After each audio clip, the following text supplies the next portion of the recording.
Elections की latest update. 5 राज्यों में होने वाले विधानसभा चुनाव के लिए तारीखों का ऐलान कर दिया गया है। उत्तर प्रदेश, पंजाब, उत्तराखंड, गोवा और मणिपुर में 7 फेज में चुनाव कराए जाएंगे। उत्तर प्रदेश में जहां 7 अलग अलग फेज में चुनाव होंगे, वोटिंग की शुरुआत 10 फरवरी से की जाएगी। गोवा, पंजाब और उत्तराखंड में एक ही चरण में मतदान होगा। 14 फरवरी को यहां वोटिंग कराई जाएगी। वहीं 27 फरवरी और 3 मार्च को मणिपुर में 2 चरणों में वोटिंग संपन्न होगी। चुनाव आयोग ने बताया कि सभी राज्यों के चुनावी नतीजे 10 मार्च को घोषित कर दिए जाएंगे। किसी भी तरह की पदयात्रा, शो, साइकिल या फिर बाइक रैली पर पूरी तरह से रोक रहेगी। साथ ही 15 जनवरी के बाद किसी भी तरह से फिजिकल रैली नहीं होगी। साथ ही पार्टियों के उम्मीदवारों को चयन से 48 घंटे पहले ये जानकारी अपलोड करनी होगी कि कैंडिडेट के खिलाफ कितने आपराधिक मामले लंबित है। इलेक्शंस की लेटेस्ट अपडेट। 5 राज्यों में आज चुनाव की तारीखों की घोषणा हो रही है, जहां 5 राज्यों में 7 चरणों में विधानसभा चुनाव संपन्न होंगे। यूपी में पहले फेज का मतदान 10 फरवरी से होगा, दूसरा फेज 14 फरवरी तो पांचवा 27 फरवरी को होगा। चुनाव आयोग ने विजय जुलूस पर रोक लगा दी है। साथ ही आज से 15 जनवरी तक road show, rally, cycle rally और पदयात्रा पर पूर्ण रूप से रोक रहेगी। इलेक्शंस की लेटेस्ट अपडेट। 5 राज्यों में होने वाले विधानसभा चुनाव के लिए तारीखों का ऐलान कर दिया गया है।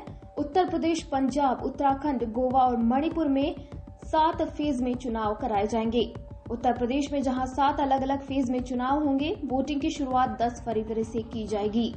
गोवा, पंजाब और उत्तराखंड में एक ही चरण में मतदान होगा।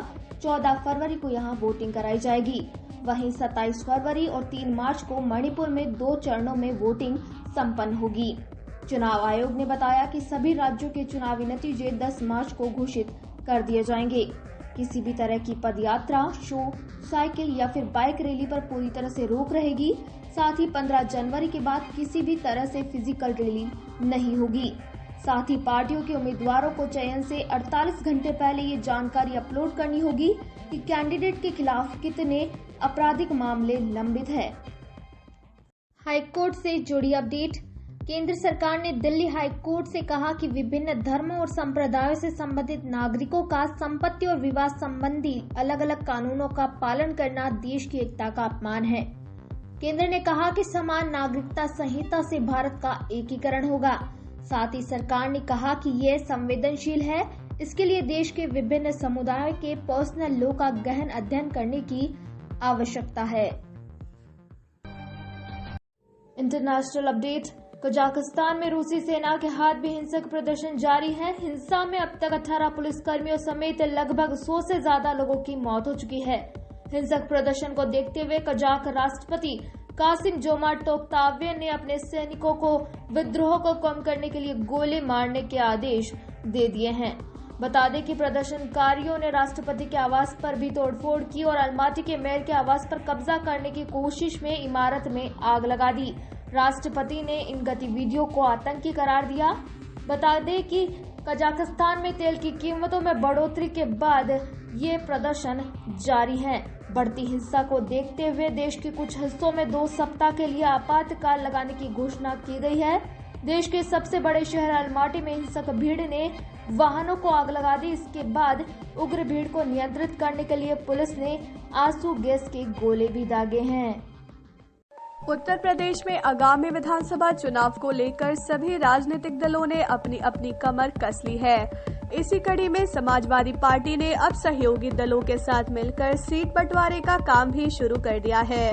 इसी सिलसिले में राष्ट्रीय लोक दल के अध्यक्ष जयंत चौधरी ने अपने कार्यकारिणी की आंतरिक बैठक में ऐलान किया कि समाजवादी पार्टी के साथ सम्मानजनक समझौता हो गया है।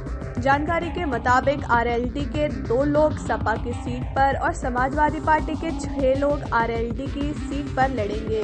हालांकि कुछ सीटों पर अभी भी उम्मीदवारों को लड़ाने को लेकर सवाल बना हुआ है, जिस पर जल्द ही फैसला होगा।